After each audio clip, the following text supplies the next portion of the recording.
자, 오늘도 제주의 역사길 위를 꼬닥꼬닥 걸어가 보겠습니다. 꼬닥꼬닥 걸어서 제주에. 안녕하세요, 한충훈입니다. 네, 안녕하세요. 최진실입니다. 오늘은 사진 한 장 먼저 보고 시작할까요? 사진 한 장 떼어주세요. 자, 오늘은 이곳에서 벌어진 역사적 사건을 좀 살펴볼까 하는데 어딘지 아시겠어요? 여기 저희 동네 근처인데 고성리잖아요. 익숙한 동네죠. 네.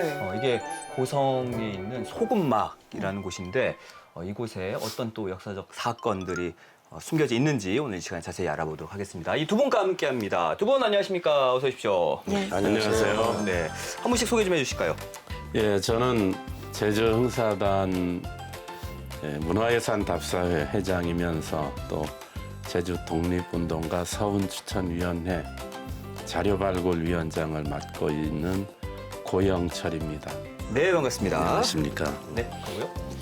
안녕하세요. 전직 오주리 이장을 역임하고 현재 제주대학교 행정학과 비전임 교수 고기봉입니다. 네, 반갑습니다. 근데 선생님, 저기 보니까 지금 소금막이라고 했잖아요. 소금막이면 소금을 만들던 곳 아니에요? 근데 정확히 어딘지를 저는 모르겠어요. 여기서 보니까. 소금막이라는 옛날에는 모래밭에서 바닷물을 올려서 이제 그 모래를 다시 씻어 내려서 그런 식으로 소금을 만들었기 때문에 소금막이라고 하면 보통 모래밭입니다. 지금은 저기가 모래밭으로 보이진 않죠. 그렇죠. 예전에는 저기 다 갈대밭으로 모래밭이었고 갈대밭으로 변해 있죠. 여기가 지금 그 소금막 일대인 거잖아요. 네, 1927년 5월 16일에 정의면 청년들이 항일이가 이뤄졌던 장소라 할 수 있습니다. 간단히 말하면 고성이 소금막에서 열렸던 마을 운동의 씨름대회에서 500여 명이 넘는 지역 청년들과 200여 명의 일본 선원들이 큰 충돌이 벌어졌던 장소죠. 지금은 뭡니까 98년이 지났으니까 상대적으로는 잊혀졌습니다만은 당시 전국 신문에는 실릴 만큼 큰 사건이 있었던 곳입니다. 저는 피해자 고 인나이 유족이라 오늘 이 자리에 나오게 되었는데요. 사실 오늘은 잊혀져 있던 성산포 씨름 사건을 이야기해 드리도록 하겠습니다. 그러니까 고인화 선생님의 유족이신데 예. 그럼 어떤 관계예요? 저희 할아버지입니다. 할아버지가 고인화 선생님이시고 그러니까 씨름이 불러온 항일 의거가 오늘의 주제인데 근데 일제강점기 이전부터 사실 제주는 외구의 침략이 잦았던 곳이잖아요. 네, 네. 그렇습니다. 특히 일본 외구들이 제주를 많이 노린 까닭은 제주에서 그들이 필요로 하는 물자, 심지어는 사람까지 약탈하려고 제주를 많이 침범을 했는데 1900년까지 기록을 다 조사를 해봤더니 120회가 넘더라고요. 그러니까요. 네, 어떤 예. 사건이 있었나요? 1552년 그리고 1554년 2년 사이에 지금의 성산읍 신천리 그때는 거기를 천미포라고 했는데 그 천미포에 왜구들이 들어왔던 적이 있습니다. 제주의 동쪽 끝 세계적인 비경을 간직하고 있는 성산포. 아름답고 평화로운 이곳 성산포 일대는 예로부터 왜구들이 자주 출몰했던 곳입니다. 특히 명종 때인 1552년에는 성산포 인근 천미포에 왜구 100여 명이 나타나 주민들을 살해하는 사건이 벌어지기도 했죠.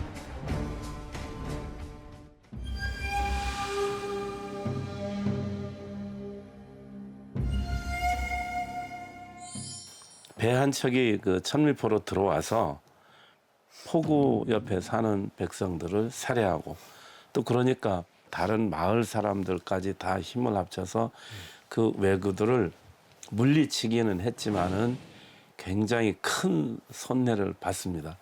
그러니까 그 목사하고 현감은 잘 막지 못했다고 해서 파직당했어요. 2년 뒤에 그때는 이제 목사가 남치근이라는 사람일 때인데 그분이 조정에 올린 장계를 보면은 1554년 5월에 외선 한 척이 천미포로 이제 물을 깃고 물러갔다가 다시 들어왔다는 거예요. 바로 1년 후에 명종 10년인데 1555년 이해가 을묘년입니다. 2,000명 정도의 왜구들이 우리 다 같이 한번 공격하자 했던 것 같아요. 그래서 제주도가 아니고 호남 지역의 장흥, 강진, 뭐 영암 뭐 이런 일대를 전남 쪽으로. 8개의 진을 아예 군 부대가 있는 그런 마을을 공격했어요. 그 왜구들이 얼마 후에는 제주도로 들어온 거예요. 화북포로 상륙을 해가지고 곧바로 제주성까지 가죠. 그럼 제주성에는 동문, 남문, 서문이 있는데 그 문 앞을 딱 지키고 있는 거예요. 포위가 된 거죠. 3일 동안 이제 꼼짝 못하고 있는 겁니다. 왜 그렇게 많은 숫자가 한꺼번에 왔을까? 그 왜 제주를 왜 노린 거예요? 제가 판단하기로는 여기를 아예 점령해서 왜구의 근거지로 삼고자 했던 것이 아닌가 저는 그렇게 추정이 됩니다. 딱 포위당하니까 3일 동안 물도 없어요. 물은 산지천 밖에 있으니까 고민하다가 기습작전을 합니다. 근데 아주 날쌘 군사 70명을 데리고 나가죠. 그 왜구를 완전히 몰아냅니다. 우리 쪽은 75명이 나갔잖아요. 저쪽은 1,000명이었어요. 근데 우리 한 사람도 안 다치고 1,000명을 내쫓은. 뭐 그때 왜구 죽은 숫자가 뭐 54명 이렇게 기록에는 나옵니다. 이것을 을묘외변 제주 대첩이라고 부릅니다. 아니 그럼 일제강점기 때는 더 외구의 침탈이 심해졌죠? 그렇죠, 예. 예. 네, 맞습니다. 19세기 말 어장 피해 사례를 보면은 1887년도에 가파도 어장 침탈 사건이 있었는데요. 일본인들이 가파도에 어막을 차리고 또한 하모리 선영물에서 부녀자를 겁탈했습니다. 그리고 항해하던 주민들을 살해하거나 부상을 입혀 도망을 쳤는데요. 조선 정부가 항해에 일본의 범인인들을 요구했지만은 시효가 지났다는 이유로 일본 법원에서 방면됐습니다. 거기는 이 사람들이 물 길러 왔어요. 원래 목적은 물 길러 왔으면 물만 깃고 가야 되는데 그 인근에 있는 민가에서 닭, 돼지들을 약탈해 갑니다. 근데 거기 성추행 내지는 성폭행을 하려고 하니 비명 소리가 들리고 인근에 있던 청년들이 이거 무슨 일이야 해서 쫓아내려고 갔는데 이 사람들이 긴 칼을 가지고 있었던 거죠. 그래서 이만송이라는 분은 아예 목에 칼을 맞아서 돌아가시고 다른 분들은 팔이나 손 뭐 이런 데가 잘리기도 하고 그걸 그 군부대가 거기 있었거든요. 모슬진이라고. 근데 모슬진에서 출동도 하기 전에 이미 사태가 끝나버린 거예요. 그러니까 국가에서는 관에서 하지 못한 일을 민간인들이 했다고 해서 벼슬을 줍니다. 이 당시에 정말 일본인들의 만행은 끝도 없고 이때의 일본인은 예뻐할 수가 없어요. 그러니까요. 아니 듣기만 해도 너무 무섭고 어디 바닷가 근처에 나갈 수나 있겠어요. 이러한 유사한 사건으로 우드라든가 성산포 연안 침탈 사건, 추자도 및 일본 해적 어선 충돌 사건이 있습니다. 또한 연승자망 파괴 및 어구 도난 사건, 또한 해녀 조업권 침해 사건 및 일본이 제주 해역 독점권 요구권 사건 등 다수가 있었다고 볼 수 있습니다. 아니 어민들이 특히 피해를 많이 입은 것 같아요. 예, 제주가 사면이 바다라 보니까 직접적인 영향이 있던 것 같습니다. 그 1900년 이르기까지 한 120회 정도 보면은 그 형태가 제주도를 오가는 상선들을 공격하기도 하고 또는 여기서 서울로 보내는 진상선을 공격하기도 하고 그래서 그런 피해를 많이 입었고 또 직접 마을을 공격해서 식량이나 물자를 약탈해가는 그런 것이 제주도 전역에 걸쳐서 일어나죠. 그 중에서도 특히 지금 지역으로 말하면은 구자, 성산, 표선 이 일대가 더 많은 피해를 봤다고 할 수 있죠. 그러니까 원래 그 1876년에 강화도 조약 체결해서 예. 개항을 했잖아요. 예, 했는데 개항 이후에 1882년에는 일본 어선이 우리나라에 와서 조업해도 돼 하는 내용의 조약이 또 그 여러 협정은 또 맺었잖아요. 근데 협정을 그게 맺게 됩니다. 너무나 불평등한 조약이었기 때문에 엄청 불평등하죠. 우리는 저쪽에 못 가는데. 그러니까요. 거기다가 잠수기선, 우리 흔히 머구리배라고 부르는 그것이 와서 가까운 어장, 그러니까 해녀들이 작업해야 될 어장에서 이 머구리배가 다 쓸어 담은 거죠.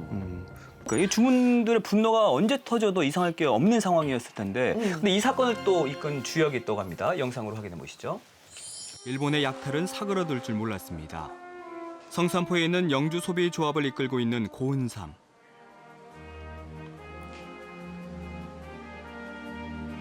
그는 민족 자본을 형성하는 길만이 국권을 회복할 수 있는 길이라 믿었는데요. 하지만 당시 제주에는 민족 자본을 형성할 만한 경제 기관이 없는 상황이었죠. 이런 상황 속에서 고은삼은 소비자의 공동 이익과 민족 자본을 형성하기 위해 1921년 영주 소비 조합을 창설합니다.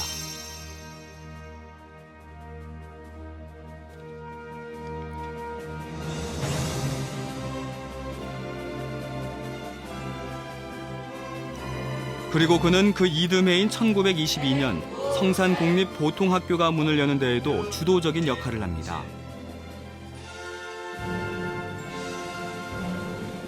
또한 1925년 정의면 중앙청년회 대표로 제주청년연합회에 가입해 도내 청년운동에 적극적으로 앞장섭니다.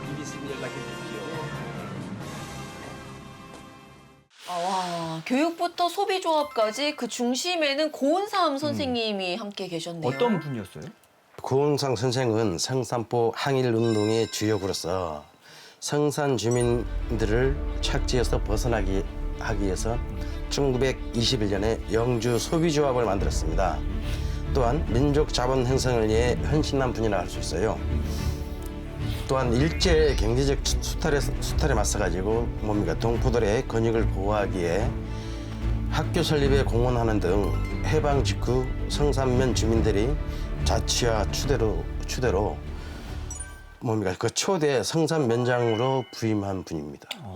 아까 영주 소비 조합을 만들었다라고 했는데 이게 정확히 어떤 거예요? 1920년대가 되면서 우리나라 전체적으로 사회주의 사상이 들어와서 우리가 어떤 것들을 하면 좋겠느냐. 그 중에 하나가 소비조합, 농민조합, 노동조합 이런 형태들입니다. 그래서 소비조합은 그 유통 경로를 줄이는 것이 주 목적이죠.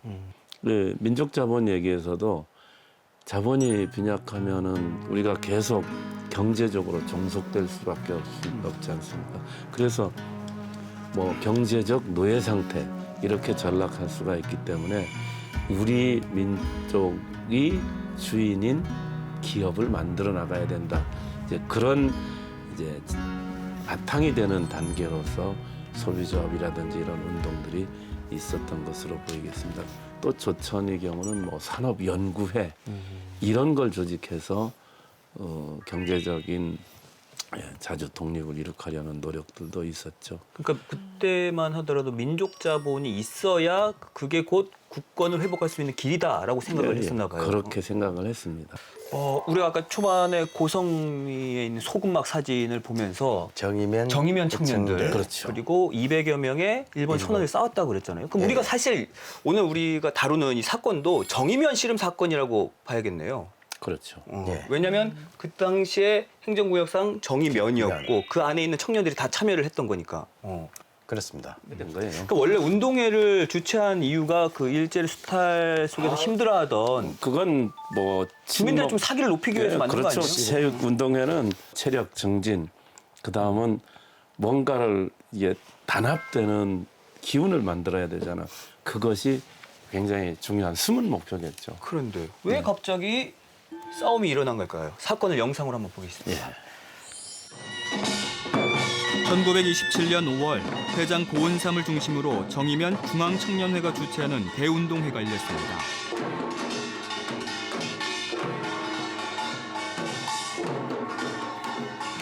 삼촌도 운동회 구경 가면 맛이? 오게 오늘 운동회 있잖아라니 물질허당 다 던져동 영화랑화랑 도루멍 암죠. 나도 마시 밭에 검질 맺고 이시나 새벽까지 도루멍강 확 매동 암스다. 이치로 건때 안 보면 언제 우리 이런 거 구경할 거니? 아이고 벌써 시작햄시켜. 혼자 끌라. 지금도 운동회 크긴 하지만 당시에는 엄청 큰 축제였을 것 같아요. 오늘 정의현 대운동회에서 각 마을별 기량을 충분히 발휘해 주시기 바랍니다. 자, 그럼 지금부터 정의현 대운동회를 시작하도록 하겠습니다.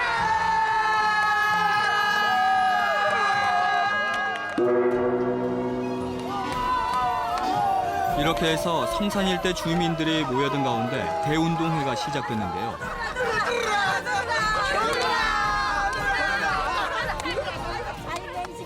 도루막길도 잘라요. 저 도루묵만 잘라도 우리 동네가 1등을 운동회가 한창 진행되고 있을 무렵 정박 중이던 일본 건착선 선원들이 등장합니다. 여기서 뭐 뜰라는 거야? 오늘이 이 마을의 운동이라더군요. 달리기도 하고 씨름도 하고 줄다리기도 하고 그렇겠죠. 재미는 있겠구만. 이후 건착선 선원들은 주민들 틈에 끼어 운동회를 구경하는데요. 각 마을의 명예를 걸고 종목마다 치열한 대전들이 펼쳐졌습니다. 이건 무슨 소리야? 씨름판이 벌어진 모양이요. 씨름? 씨름이 뭐요? 그 왜 있지 않소 일본 스모 같은 사빠차고 으라치치 아무치기 하는 스모. 씨름판에서는 정의면 관내 청년들의 힘자랑이 이어졌는데요.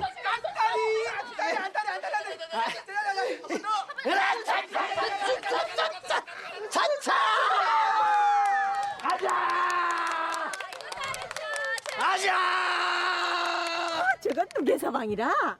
아이고 무사 저 섰동네 맹순이 이수게 가해서방 아니과게. 시상에 가인의 서방이 정이 힘세서 아이고야. 맹순이도 번쩍번쩍 들어본단 맛이. 아이고 가인 좋겨이.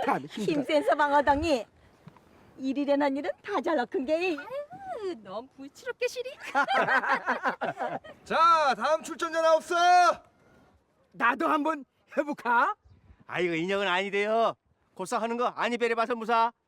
인혁은 그냥 헌판에 넘어가 보러. 아이고 아니우다. 이 아지방 힘세요 맛이. 경어지마랑 아지방 한번 해봅소. 드럽디가 조합장님도 나를 어떤 띄엄띄엄 봐그네. 나가양 여 호꿀락해도 통빼우다 통빼. 나가 허리 확 돌려 흔들어 보면 다 엎어버려 마시. 얘게 한번 나가 봅사게. 나가야 하영 응원해 줄구다. 아이고 아따가라. 응원해주는 사람 항 좋구라. 어? 걔면 한번 허여봐. 알았다. 나가 홍보 실력 보여보면 한번 잘 배려봅소야. 여기 선수의 수다. 상도 잘합사해. 힘냅소. 힘냅사. 또 씨름했어 수가. 저거라면 우리 일본이 최고지. 이 세계 최강 스모가 있지 않나. 씨름은 스모에 비하면 아무것도 아니야. 스모에 견줄 수가 없지. 나도 씨름하면 한 씨름하는데 어디 우리 실력 한번 보여줄까요? 이 섬놀드 코를 납작하게 해주게. 안 그래도 이 며칠째 여기 묶여 있어서 이 몸이 근질근질했는데. 출전 신청합니다. 여기 출전 선수 있어. 누구? 아이고 저 사람은 그 건착선 선원 아니라. 일본 사람이네. 아이고 무사 일본 밴너버 붙여 좀 시지. 아니 불청객이 찾아왔어요. 우리 주민들을 위한 운동회인데 왜 일본 선원들이 와가지고 이제 참가를 하게 된 거예요? 고등어 잡이 건착선들이 있지 않습니까? 그 씨름대가 열리는 날 풍랑이 엄청 일었어요. 지금 풍랑이 일면 배가 출항을 할 수 없거든요. 그래서 그 옆에 씨름장이 열리던 수금막 동네로 왔던 것입니다. 우연히 그냥 지나가다 본 거네요. 네, 그렇죠. 가까운 곳에 있거든요. 그 방두포하고 수금막 동네가 아주 가까운 거리에 있습니다. 한 1km 정도. 아니 구경만 하면 되지 왜 참가를 하는 거예요? 선생님 좀 이해가 안 가는데요. 몸이 근질근질한 거죠. 그리고 지금 스모가 세계 최고의 무슨 씨름보다 더 낫다면 아니 본인들 200명 있으면 본인들끼리 배 안에서 스모하면 되잖아요. 그걸 어떻게 됐을지 모르겠네. 네. 그 경기했어요? 뭐 스모는 그 사실상 밀어내기가 주 이제 심판 대상이죠. 밀어내고 밀려나면 지는 것. 근데 우리는 복장도 다르고 또. 우리는 누구의 신체가 먼저 바닥에 닿느냐가 굉장히 기술적으로 그렇죠. 다른 기술이 겁니다. 우린 들어가잖아요. 우리는 이렇게 해서 이렇게 한방 이렇게 딱. 그거는 유도잖아. 유동. 죄송합니다. 뭐 유도하고 지금 헷갈리시는 것 같습니다. 아니 근데 주민들이 네. 그 건착선 선원들 경기하겠다라고 한 거를 받아줬어요? 그러니까 우리 마을 대항 경기니까 당신들 경기는 안 돼요. 안 돼 하는데 이 일본이라는 뒷배를 믿고 계속 강짜를 부린 겁니다. 그러니까 할 수 없이 우리 쪽 대표 한 사람하고 당신네 대표 한 사람 한 판만 합시다. 그렇게 해서 경기가 된 거죠.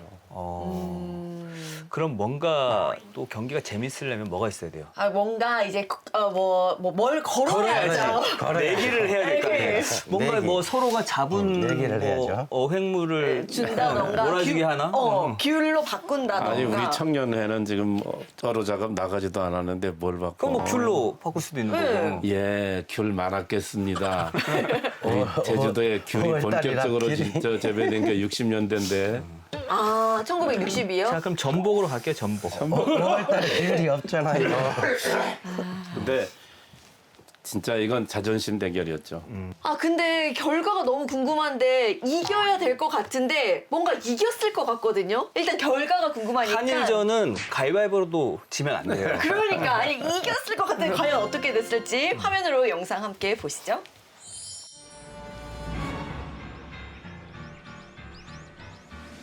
그렇게 해서 진행된 일본 건착선 선원과 정의면 청년회원의 씨름 한판 대결.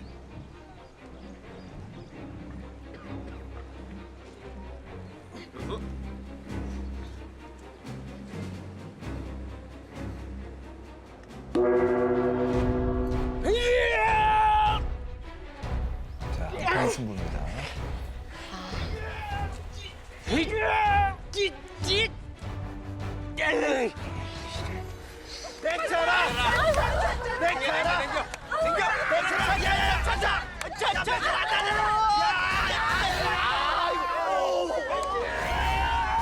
막상 막하 불꽃 튀기는 열전 끝에 정의면 청년 승.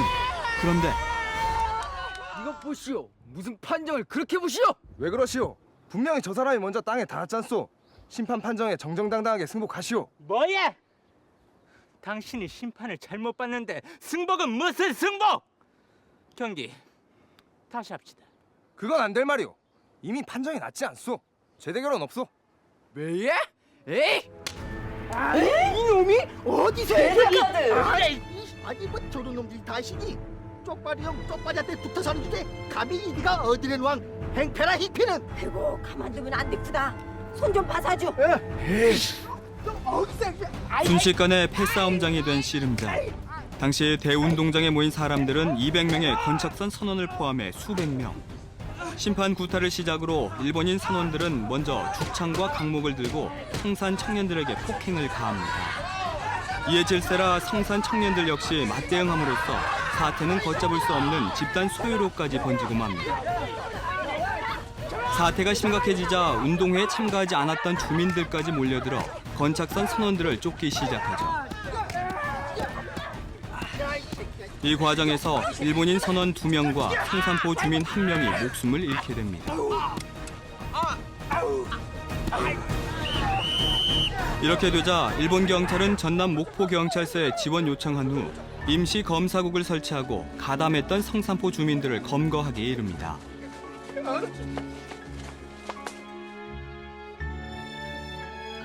소위 성산포 소요 상해 치사 사건이란 명분 아래 검거된 주민은 총 92명.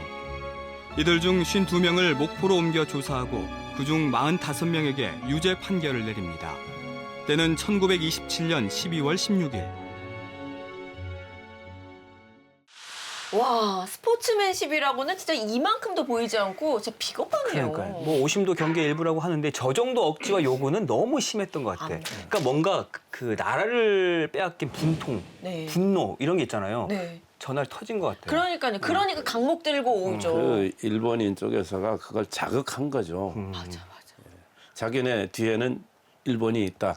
우리가 어떤 행동을 해도 우리는 다 면제, 용서받을 수 있을 거야 하는 생각으로 행패를 부린 거고 우리는 화가 날 수밖에 없는 그런 분위기였던 겁니다. 아니 그리고 보통 그 운동회 같은 거 체육대회 하면 행사 진행 요원들 있잖아요. 뭐 경찰이 와서 도와줄 수도 있고. 경찰 왔었어요. 네. 그러면 좀 주변 정리를 해야 되는 거 아니에요? 현장에 있었습니다. 그러니까 사실 일본 순사들은 사실 쓰림장 주변에 왔었습니다. 질서를 바로잡기 위해서.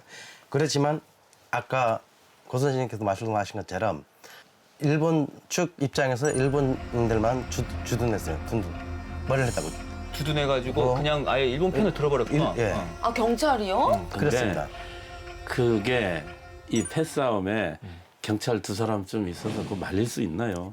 안 되죠. 거기다가 장소가 이동돼 버립니다. 이 일본인들이 도망을 도망가니까 가죠. 쫓아가다 보니까 저 방두포까지도 가고 여기저기로 막 분산돼서 경찰이 제압할 수가 없었어요.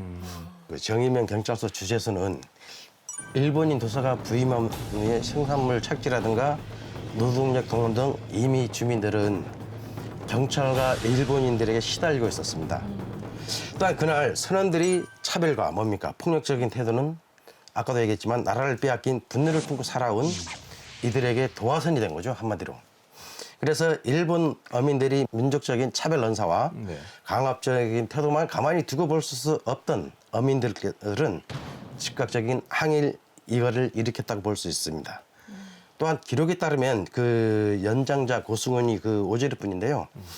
우리를 못 살리고는 일본인과 그 추종자들을 끝까지 축에 가라고 외쳐 시위를 이끌었습니다. 또한 정의면 청년연합회장인 고흥상과 다른마을 청년회장 송세원도 타지선을 계속 때려 부살하는 말과 함께 청년들에게 추격을 지시했다고 합니다. 아, 근데 아까 보니까 주민들이 체포되고 45명이 유죄 판결을 받았다고 화면에 나왔잖아요. 그러면은 이제 일본 선원들은요? 어찌 됐어요? 아, 벌을 그래요? 받았겠죠, 당연히. 제가 그 판결문을 좀 봤는데 판결 2번 있었어요. 거기서는 순사 경찰관 증언을 합니다.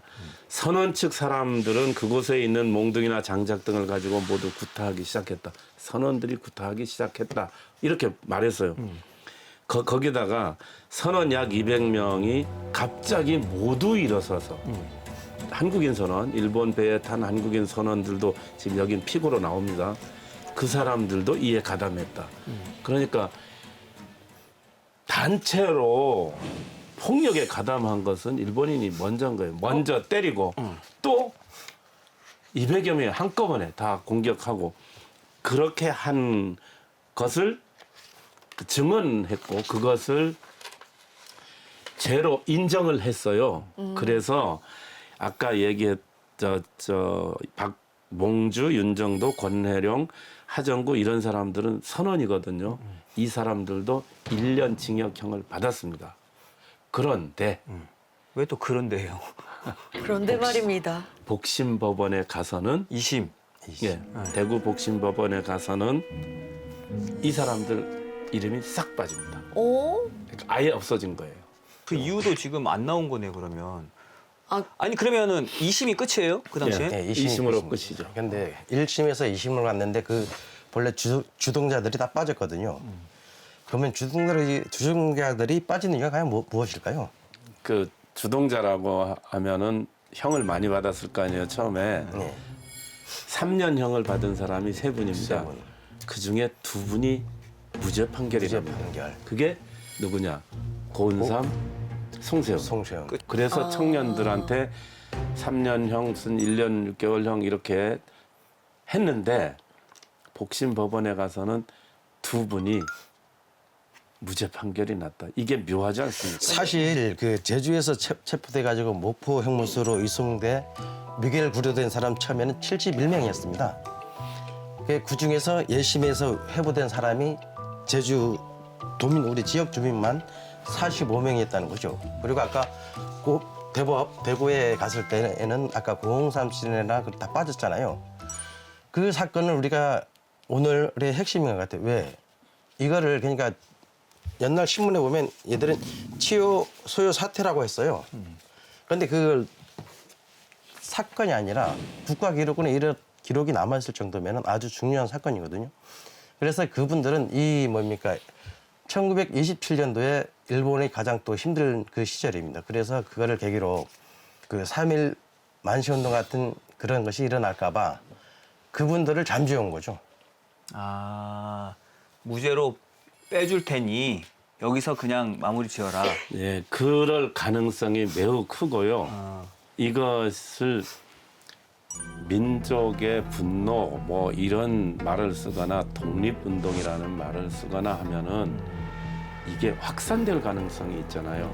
그래서 3년 제일 중형을 판결했던 두 분을 그러니까 그 청년회의 가장 중심이 되는 두 분을 일부러 뺀 것 같아요. 그리고 그 당시 그 보면 미겔 되신 분들이 우리 기록에 보면 한 8분 기록되어 있거든요. 지금 이제 저희 할아버지도 그래가지고 그 당시 청년회 아마 총무였던 것 같아요. 24살. 이제 87 정도 살고 이때까지 제주까지 돌아오는데 한 100일을 걸렸다고 합니다. 아, 구류되셨다가? 예. 구류돼서 오신 분들을 일본 순사들이 가만히 놔두겠어요? 감시를 했을 거 아닙니까? 그러는 와중에 저희 할아버지가 정의면 씨름 사건 그 10주기를 한번 하려고 준비하는 와중에 사흘 말경에 일본 순사들에 의해서 저녁에 잡혀를 갔거든요. 그런데 5월 1일 날 일본 순사들이 우도 해상 뭐 6마일 정도에서 갈중이 옷을 발견했다 해가지고 두벌을 갖고 왔어요.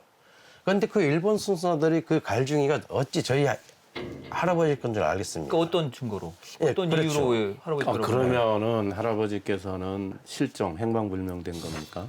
예, 그래서 잡혀가가지고 시신 없이 옷 갈중이 두 분만 갖고 왔는데 저희 중저부께서는 사망 신고를 안 했답니다.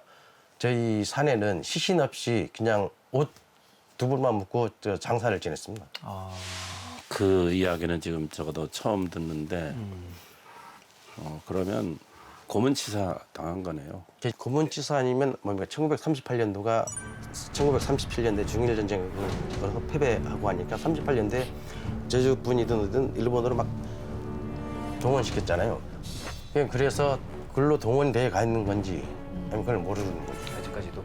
자, 이 사건에 대해서 기록도 지금 남아 있는지 궁금한데 그래도 규모가 컸던 사건이었으니까 신문에도 나지 않았을까요? 네, 그렇습니다. 그 1927년 9월 6일 우리 조선일보 기사에 보면은 일본 어민들이 예전에도 뭡니까 주민들을 습격했고 또한 당일 폭어도 예상됐다며 주민들이 정당한 방어였다고 보도했습니다. 우연한 싸움이 아니라 뭡니까 예전부터 있어온 일본 어민들이 침략과 폭행에 대한 정당한 저항으로서 항일 투쟁으로 볼 수 있어요. 또 다른 기사에서는 1917년 11월 14일자에 보면은 피고 50여 명의 성산포 사건 공판 기사가 있습니다. 그뒤 보면은 피고 대부분은 경찰 조사나 예심 조사를 부인했습니다. 또한 변호사들로부터 증인 신청을 했지만은 모두 기각됐다고 합니다. 그것은 이러한 것은 일본인들이 사건을 왜곡했다고 할 수 있음을 보여줄 수 있는 내용이 아닐까 생각하는 중입니다.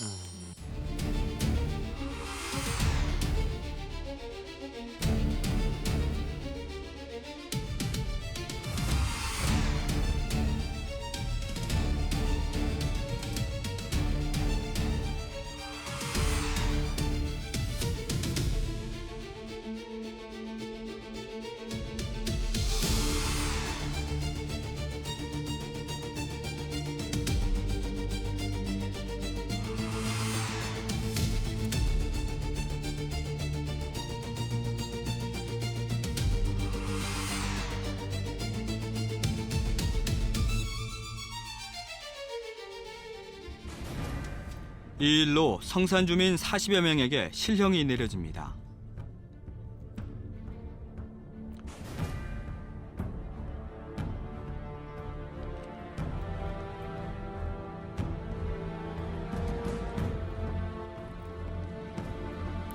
이후 징역 3년형을 구형받았던 고은삼과 송세우는 증거 불충분으로 무죄 판결이 내려졌고 항소심에서는 고승훈, 한봉희는 각각 징역 1년 6월, 오환옥은 징역 1년 2월, 홍두진, 오주원, 김창옥, 강홍진은 징역 1년, 김기휴, 오창수는 징역 10월을 선고받습니다.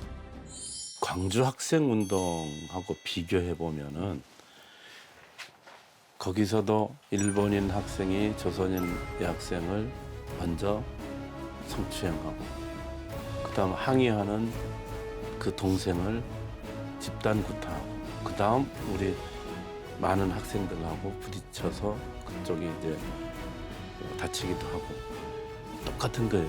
누가 먼저 시작했으면 누가 집단으로 했으면 똑같은데 그쪽은 지금 아주 훌륭한 독립운동의 가장 중요한 사례로 꼽고 있잖아요. 근데 여기 정의면 실험대에도 그 과정은 똑같은데 거기 이 사건에서 왜 치안유지법 위반으로 그 법을 적용을 하지 않았을까? 그냥 소요 및 치사 사건, 폭행치사라고만 한 거예요. 폭행치사 내지는 상해. 그것은 우리들이 판단하기에 조선총독부가 보는 시각을 가지고 우리가 지금도 보면은 안 된다는 생각을 합니다. 분명히 그 사람들은 이건 치안유지법, 치안유지에 관한 소요 사태다라고 판단을 했을 텐데 죄명을 거기로 안 한 것은 사람들한테 우리 민족한테 확산되는 것이 두려웠던 거죠. 그것을 확산을 차단하기 위해서 치안유지법을 안 건 것이다. 저는 이렇게 봅니다. 아니 그 당시 일본의 의도가 그런 거였다면 책임지는 사람이 있어야 되는데 그게 또 일본인이 아무도 없었다라고 하니까 그게 더 그러니까 분노가 치밀러요. 집단 폭행이면은 이쪽 사람도 벌을 받고 이쪽 사람도 그러니까. 벌을 받아야 폭행 사건인 거죠. 근데 이걸 소요 사태, 폭행 사건으로 제목은 붙였으면서도 일본 쪽은 아무도 벌을 안 받았으니 이것은 민족 감정과 관련된 독립운동이었던 것이 맞는 거죠. 정말 너무나도 분하고 억울한 일이긴 한데 혹시 이 사건 이후로 제주 항일의 움직임이 좀 달라졌나요?